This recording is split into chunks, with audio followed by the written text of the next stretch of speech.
Welcome back, everyone.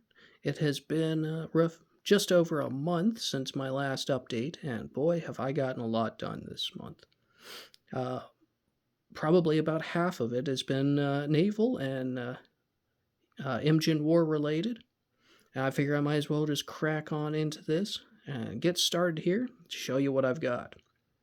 First thing I've got here, so I don't have to move them all out one at a time, I have all of my Mekurabunes that I've ordered for the Japanese fleets.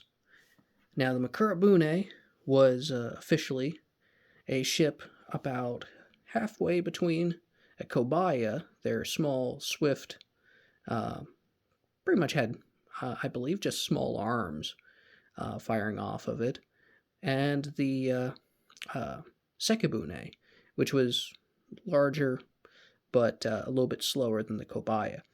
The Mekurabune was about the same speed as a Kobaya, but had the armor similar to a Sekibune. Anyway, I ordered a bunch of these. They were very quick to paint up, and they're available as, interestingly enough, from Tumbling Dice, a 1/2400th scale model. It's listed as the Mekurabune Large, but it lines up perfectly for the size of what it's supposed to be as a 1/1200th scale, which I thought was fantastic. So I went through from last order and grabbed a few more of these to fill out my Japanese fleets some more. As you can definitely imagine, I'm going to need a lot of ships, especially with several battles consisting of about 50 to 300. Not that I'm going to be playing 1-to-1 scale, but it would be tempting. Alongside those, I painted up a few Oatakabunes. This brings me up to a total of 2 per fleet. So I've got 2 of the brown, and now my second red and kind of yellow-brown hull. These will pretty much complete those. I don't want to do too many of them. Seems to me that they would be given their size and strength, would probably be a much rarer ship to see in the fleet. So I'm only going to do a few of these. In the event that I do another Japanese fleet, I might get some more, but I think that's about it for those. One that I know Cleo from Cleo's Painting Bench has been looking forward to seeing. My mod of the Nihon Maru. Now, this was the flagship of the Japanese fleets, and officially speaking, I would have liked to have seen it a little bigger, but it is what it is. This is a pretty decent mod that I think I was able to follow through with. It is a MT Miniatures Atakabune for the lower hull.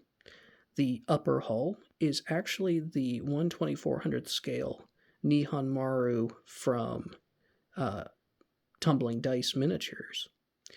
And the figurehead on the front is actually a dragon head off of the helmet of an old 5th edition Warhammer Fantasy Bretonnian Knight's helmet. Luckily, my father still had a few of those laying around that he had some spare heads and obviously wasn't doing anything with them anymore. So he was gracious enough to throw one my way. This will be a nice ship to lead my Japanese fleets. Continuing my Imjin War coverage, I present the Ming Command Paneuksan. This is painted very much like the last one, though I have gone through and added a few more touches of brighter color onto the ship, so it stands out slightly more on the blue base. I was getting concerned that the bluish hull and the blue water effect would just kind of blend into one another. So I added a little more bright colors, brighter yellows and reds. And now it looks the way it looks. I'm happy with it. And hopefully when I get started on the Ming here in the next month or so, it'll match up nicely. Continuing along the naval route, we have something else I ordered from Tumbling Dice. The SMS Zenta. Now, this was a cruiser, I believe, from the Austro-Hungarian Navy during the Boxer Rebellion.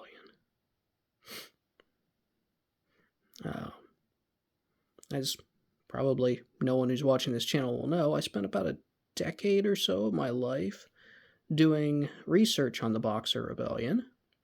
And so I thought when I saw this on there, you know, why not? I did enough research on the ship. It would be fun to just paint it up. Hadn't seen anyone do any of the ships from the Boxer Rebellion before, but I'm probably wrong. They're out there somewhere. But I thought it'd be a fun one. I think it was only a few bucks onto my order when I got the Mekurabunes. All right. My next and final naval offerings are a continuation of a Franco-Prussian War project that I started. I say I started. I bought the figures and haven't moved on with it.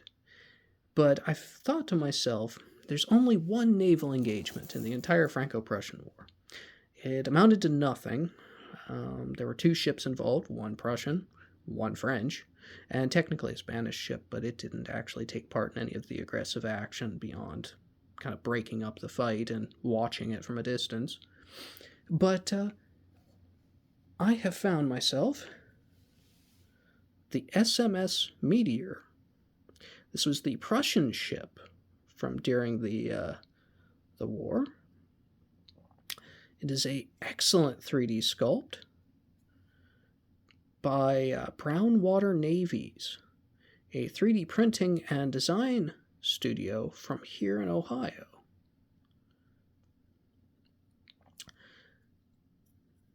This was, I think, only about $8, something like that.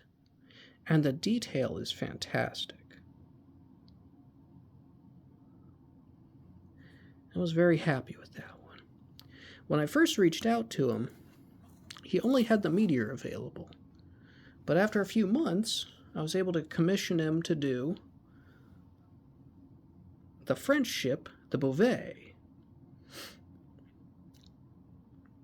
It's a much larger ship by comparison. When you seat the two together, you can see definitely the size difference.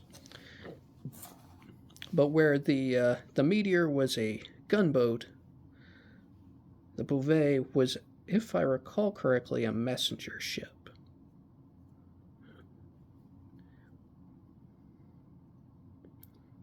It's a beautiful sculpt. I based my paint job on this one from a model in, I believe it was a museum in Paris, but I'm not 100%. But I found a picture of a model kit that was on display and painted up. It turned out pretty good. Between the Bouvet and the Meteor, I painted them up in about an afternoon. Afternoon going into evening. Got them dipped, and all was set. These were very good sculpts and prints. In fact, he did all the cleanup himself, shipped them out, and got them to me in no time. That's about it for my naval side. Now we get into, hilariously enough, the thing I can never get away from, the 40K side. My gaming group hasn't been getting together quite as often as before, but I've still been trying to keep on painting things here and there. The first one I painted, older 40K fans might recognize this as the old Juan Diaz Chaplain.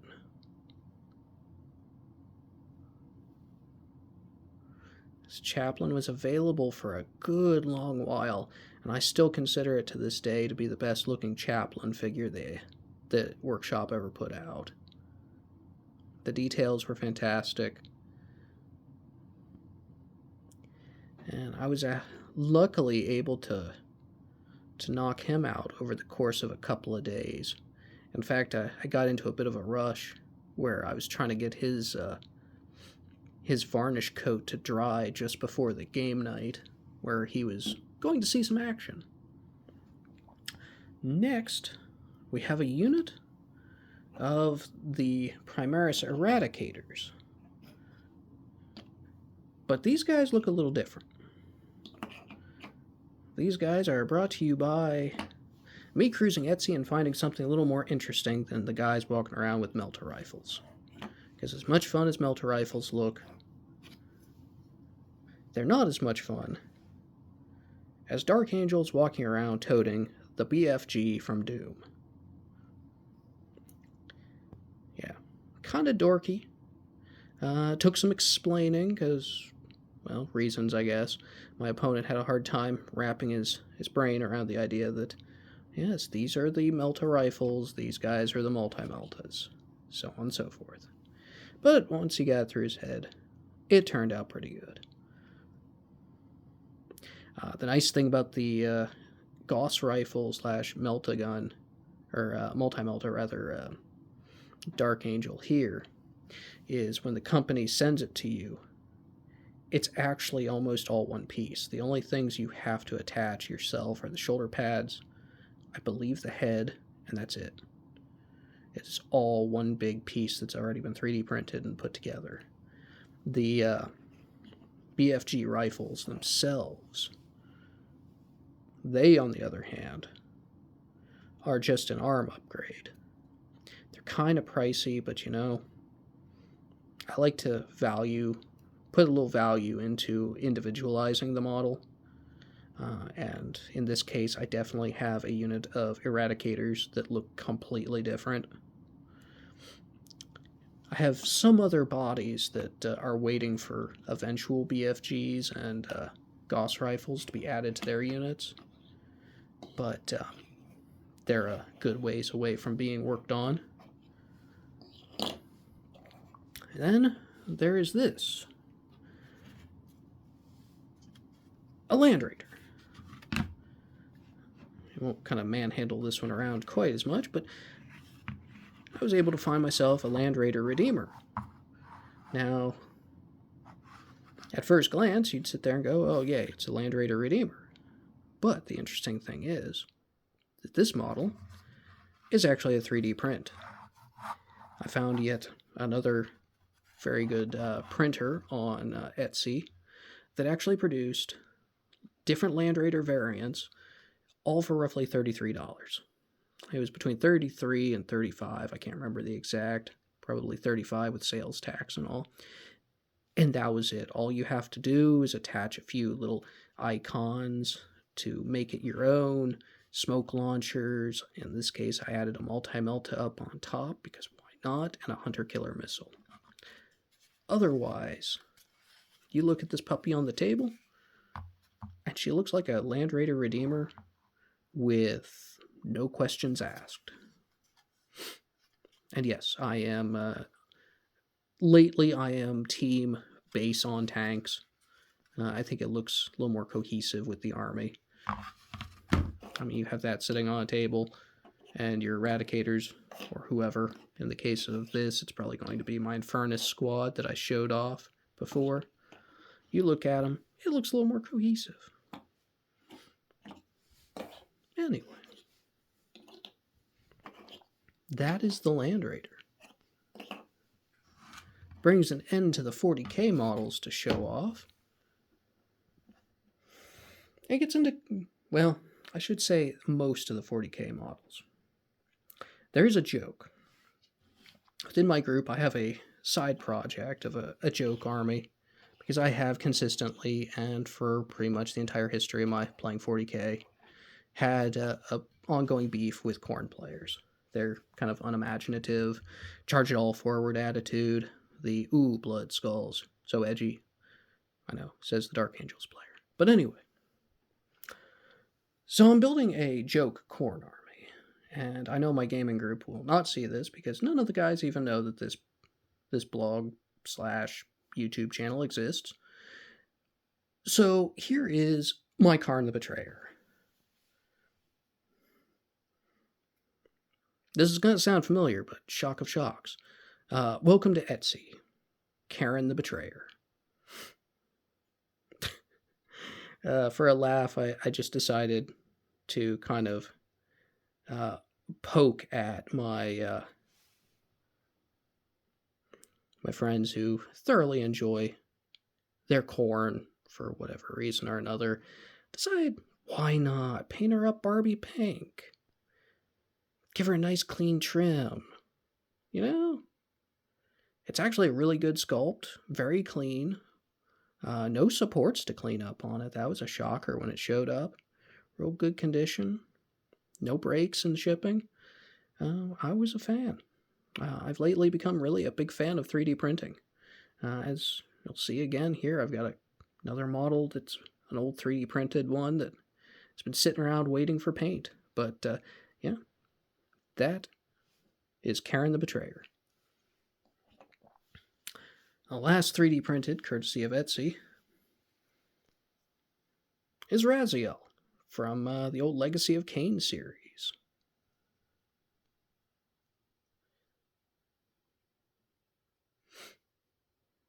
I was a big fan of this game series growing up, and it was actually, I believe, the second or third M-rated game I ever got around to playing. And I was a wee lad at that point. It was just one of those games that really appealed to me, and I liked the look of the character. So, just on a whim one day, I searched online for a 3D print of Raziel, and I ended up finding one of Kain as well. He's sitting on the to-do shelf eventually, but just one evening I thought, Raziel's mostly blue. There's some things I'd like to do with this paint job. Let's go for it. Why not? So, there is Raziel. And also, I painted during oddly enough, a marathon of Swamp Thing. Both the original, 1990s TV series, I think it was 90s, 89, 90, something like that. And that new one they did that got canceled after, 7 episodes. Just a little Earth Elemental for my 5 Leagues game. Decided, not just paint him up as an Earth Elemental, but let's slap some clumps and tufts and static grass on him and really make him look like almost a Mudman sort of look. And with the gloss finish of the inks, he looks suitably swampy. I was really excited to work on him. He was fun. Did a lot of weird blendings and such too in there, which, pun intended, kind of muddied out as the paint job went over. And this one I finished today. This officially I started back in June, I believe. It's a larger piece. It's the dragon bust that Reaper did as part of their Bones, I want to say 5 campaign. I started this back during June on my vacation. And this big guy I actually knocked out pretty quick, but he's been sitting just work in progress on a table. I guess I put him down and didn't really think about him until I saw him on the table the other day. I was just like, let's just finish him. All I had to do is finish, I believe, is a couple of those little crest horns up on top and the plinth base, which I just did as a basic stone base. No frills, nothing else there. And the final piece that I painted up on the official first day we had snow was this little guy. I'm calling him the Snogre, but I've been wanting to do kind of seasonal event games for my 5 leagues. So I bought myself some snowmen from different places. I believe Alternative Armies was the main snowman, but there's also this one that I don't recall the name of the model, but he was a special figure from Wizkids. Just slapped a little paint job on his scarf, hat, face, that sort, arms, and then covered him with snow flock. Created a real nice texture. Won't rub away because I did do a sealant coat on it and everything. But otherwise, he will make an interesting Snogre nemesis. Maybe on a snow day or something, I'll sit down and put him into the game. Maybe my players will have to deal with that problem. Anyway, that about sums up what I have worked on for the last 30 days or so. I have a few more videos I'll be putting together here in the next few, and definitely have a lot of things to paint still. I've still got a good number of Imjin warships for my chosen fleet, and beyond that, once that's done, it's on to the Ming. Until next time, thanks for watching.